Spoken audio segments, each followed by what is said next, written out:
Alright, welcome back to my channel where I don't claim to know anything and we could be doing something new at any moment's notice.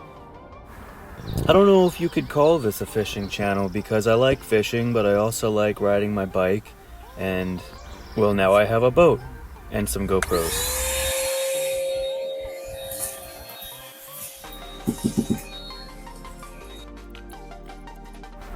Through the duration of this video, I'm going to speed through a lot of the cleaning and vacuuming just so we can get to the meat of this video, which is primarily a review of a couple rod holders and a paddle keeper to get things started. Alright, I gotta focus. I'm also mic'd up, and if you haven't noticed, I'm utilizing several camera angles for this video.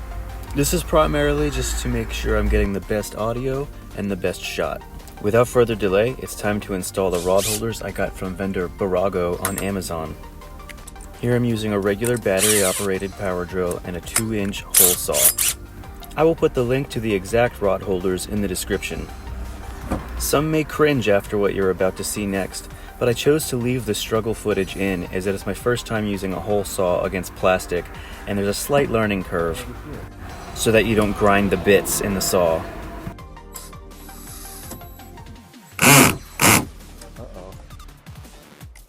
Sounds like it's stripped, like I don't have enough power. I started measuring, and I don't know if your boat will be like this, but I already have dimples on both sides of my boat that were the exact placement of where they needed to be. That's good enough for me. I'd say let's just grip it and rip it. Hey, we succeeded.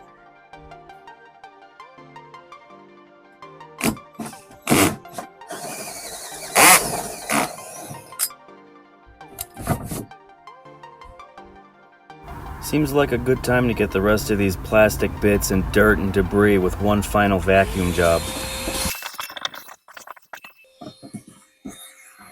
Woo! There goes my f***ing tape measure.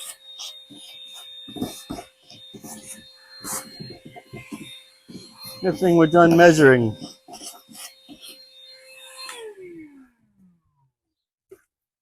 These things went in easy. You just had to press a little bit to get the screws to grip on the plastic on their way down.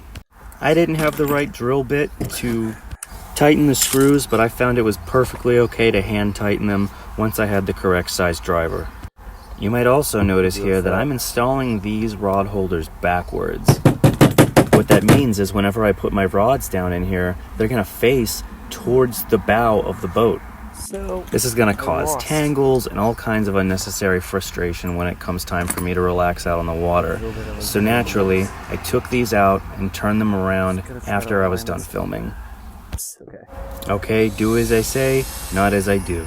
This isn't an instructional video, this is a review, and honestly, just kind of a little vlog to show you the reality of doing things for the first time. Not everyone's an expert. Grass. You can't put a price on preparedness because you're always going to forget something. And if you're the most prepared Tim Allen in the world, you're probably going to lose it in the grass.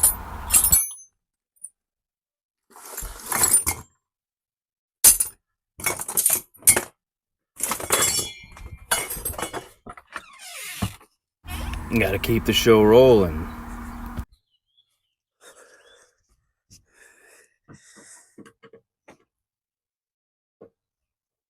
Okay. Pardon my mess, I'm almost done with those bits, but we've got some work to do up front next.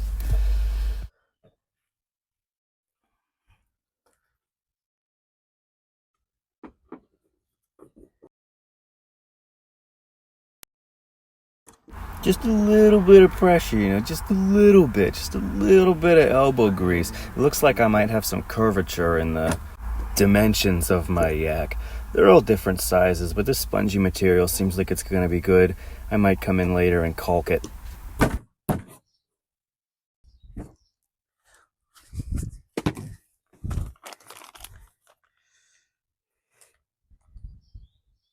Now we got the YakAttack Padloc from Amazon or probably anywhere. but it looks pretty secure. It's not very expensive. It looks durable. It was very easy to install, and I don't think I'm gonna have to worry about losing my paddle. I got some leashes, but this paddle floats, and I think I'm better off suited using those for my rods.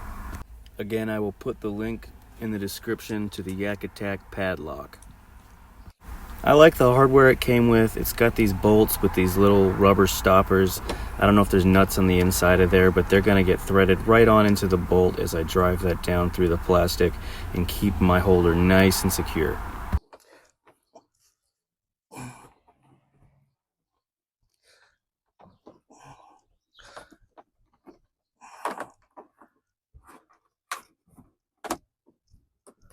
I don't see any reason why you couldn't use a driver for this, an electric driver, but I'm using a hand driver, so I may as well own the bit. Put this little bit on here now.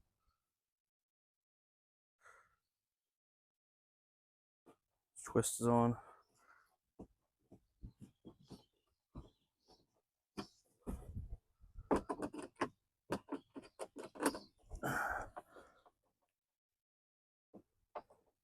Okay, so it's just one more screw. Instead of a screw hole, the YakAttack Padloc kind of had like a free moving slot, and you can just kind of pick wherever you wanted to go. Okay, let's do it here. I already started, let's commit. Grip it and rip it.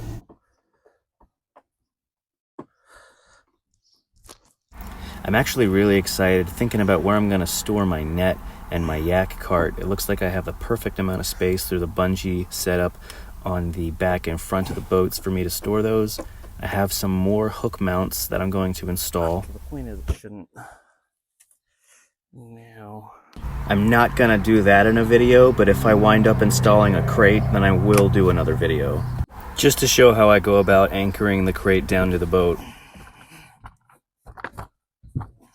Now time for the Rod Holder R from Railblaza. I got this from Amazon too, but I think you can get it from Bass Pro. This thing seems really sturdy, and it's got a nice lock, omnidirectional mount. Just seems like the perfect thing to have right out in front of me with my main rod out on the water.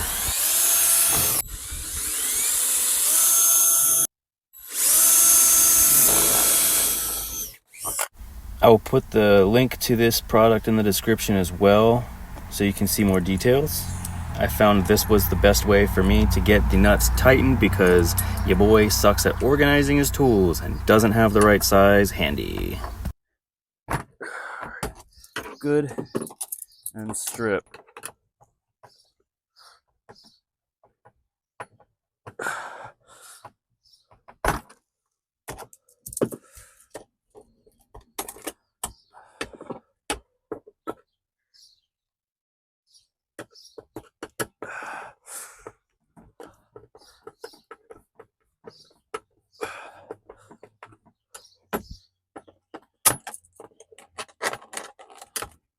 I should have just started with these.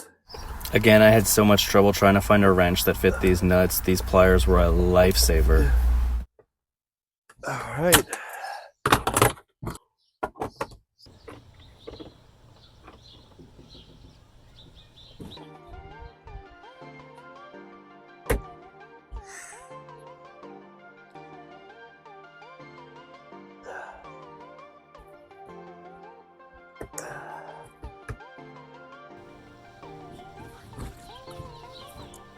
I think it's time to wrap this baby up and start wiping her down.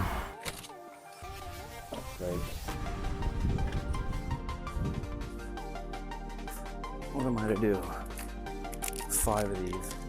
So in hindsight, these 5 hooks I'm going to eventually hook my paddle holders, phone, bags onto, things of that sort, so in case I flip, I'm golden.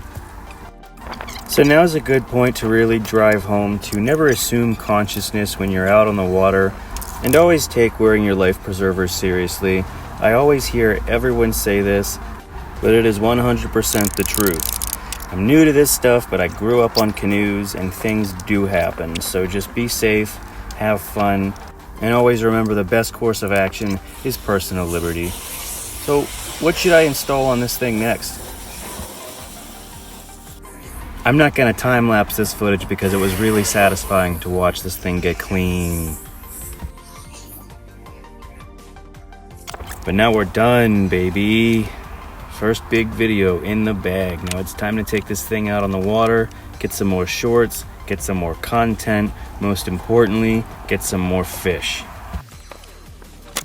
I'm thinking about storing my cart and wheels up here, but I think they'll fit perfectly down below, and then I can just stuff my net up there in front of the rod holder.